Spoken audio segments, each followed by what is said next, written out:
ఆంధ్రప్రదేశ్ అభివృద్ధి దిశగా CM Chandrababu Singapore పర్యటన సాగుతోంది. బ్రాండ్ ఏపీని ప్రోత్సహించడంపై ముఖ్యమంత్రి బృందం స్పెషల్ ఫోకస్ పెట్టింది.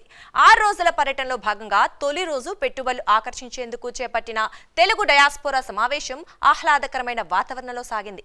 ఇంతకీ ముఖ్యమంత్రి ప్రవాసాంధ్రులను ఏం కోరారు, జన్మభూమి కోసం ఏ త్యాగం చేయాలని సూచించారో తెలుసుకుందాం.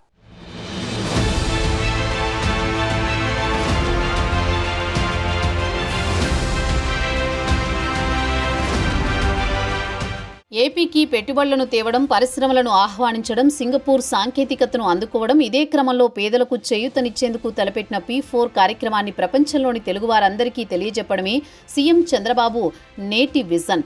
ఈ నేపథ్యంలో ముఖ్యమంత్రి చంద్రబాబుతో పాటు మంత్రులు నారా లోకేష్, నారాయణ, టీజీ భరత్ అధికారులు సింగపూర్లో వివిధ కార్పొరేట్ సంస్థలతో భేటీ అవుతున్నారు.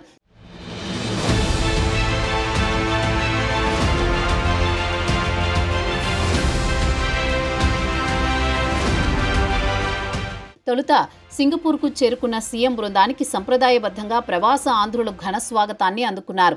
భారత హైకమిషనర్ శిల్పక్ అంబులేతో ద్వైపాక్షిక సంబంధాలు, పెట్టుబడులపై చర్చించారు. నెట్వర్కింగ్ సంబంధాలను బలపరిచే వేదికగా భారత హైకమిషనర్ కార్యాలయం నిలిచింది. రాజధాని అమరావతిలో కీలకమైన నగర ప్రణాళిక, అభివృద్ధి మోడల్స్పై పేరొందిన సుర్బానా జురాంగ్ సంస్థ ప్రతినిధులతో చర్చించారు. గృహ నిర్మాణంపై కంపెనీ సీఈఓ చర్ ఎక్లో భేటీ సాగింది. పెట్టుబడులపై ఎవర్ సెండాయ్ ఇంజనీరింగ్ చైర్మన్తో మీట్ అయ్యారు. రాష్ట్రానికి అంతర్జాతీయ పెట్టుబడులు, యువతకు ఉద్యోగ అవకాశాలు, అభివృద్ధి భాగస్వామ్యాలపైనే Chandrababu and team full focus పెట్టారు.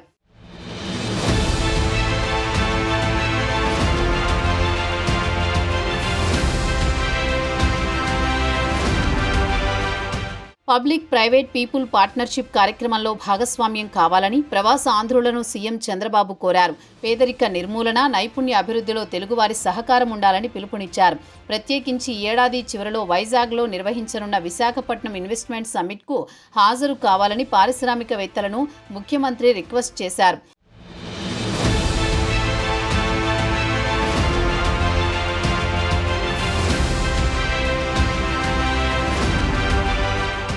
సీఎం చంద్రబాబు లయన్స్ సిటీలో చాలా హుందాగా, స్టైలిష్గా ప్రవాసాంధ్రులతో సంభాషించారు.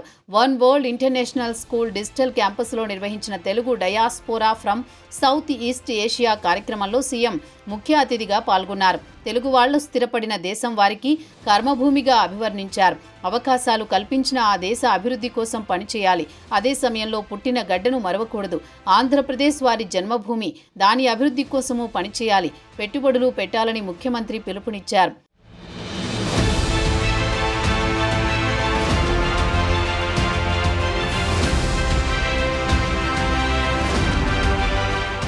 సింగపూర్ వేదికగా సీఎం చంద్రబాబు గత ప్రభుత్వ శైలిని తప్పుబట్టారు. లయన్స్ సిటీలో 40,000 మంది తెలుగువారు ఉన్నారంటే గర్వంగా ఉంది. అమరావతి మాస్టర్ ప్లాన్ను సింగపూర్ ప్రభుత్వం ఉచితంగా తయారు చేసి ఇచ్చింది.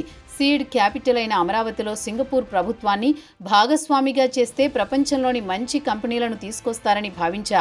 2019 తర్వాత సింగపూర్ ప్రభుత్వాన్ని తప్పుపట్టే పరిస్థితి తెచ్చారు. పెట్టుబడులైతే తీసుకురాగలను, కానీ ప్రభుత్వ బ్రాండ్ పోతే ఏపీ నష్టపోతుందని సింగపూర్ ప్రభుత్వానికి చెప్పా.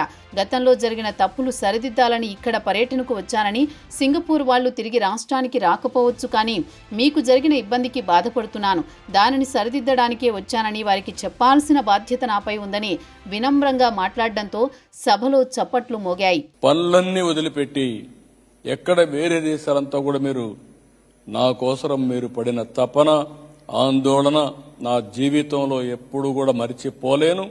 ఒక వ్యక్తి చనిపోయిన తర్వాత గుర్తుపెట్టుకుంటారంటారు, కానీ బతికున్నప్పుడే మీరు ఆ విధంగా నా కోసం పోరాడారంటే అది ఎప్పటికీ మర్చిపోలేము. ఇంకొకటి కూడా చూశాను. ఈసారి ఎన్నికలు నేను చూసినప్పుడు ఎక్కడి నుంచి వచ్చారో వాళ్లే వచ్చి, వాళ్లే డబ్బులు పెట్టి, వాళ్లే ఖర్చు పెట్టి 1, 2 నెలలు, 6 నెలలు ఉండిపోయి మళ్లీ గెలవాలి, మీరు రాకపోయినా మీకు జరుగుతుంది, కానీ మీలో ఒక తపన, ఒక ఆందోళన, ఆంధ్రప్రదేశ్ రాష్ట్రాన్ని కాపాడుకోకపోతే తిరిగి మనం జన్మించిన స్థలానికి పోలేమనే ఆందోళనతో 6 నెలలు, సంవత్సరం ఉద్యోగం వదిలిపెట్టి నా కోసరం, రాష్ట్రం కోసం తపన పడ్డారంటే అది నా జీవితంలో ఎప్పుడూ మర్చిపోలేను.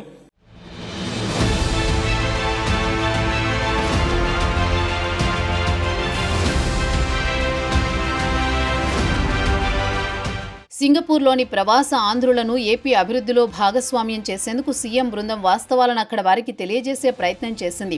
విదేశాల్లో ఉన్న తెలుగువారు 2024 ఎన్నికల్లో మా కోసం పనిచేశారు.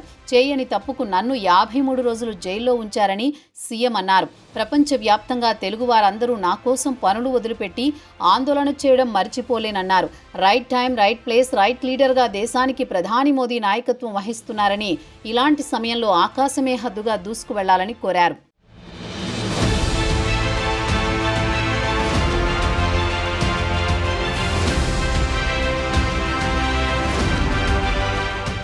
డెబ్బై 55 వయసులో ముఖ్యమంత్రి చంద్రబాబు విశ్వ ప్రయత్నాలు చేయటం ఏపీ అభివృద్ధికి రహదారనే చెప్పాలి. అన్ని రంగాల వారికి నమ్మకం కలిగించాలి, పెట్టుబడులను ఆకర్షించేలా ప్లాన్ చేయాలి.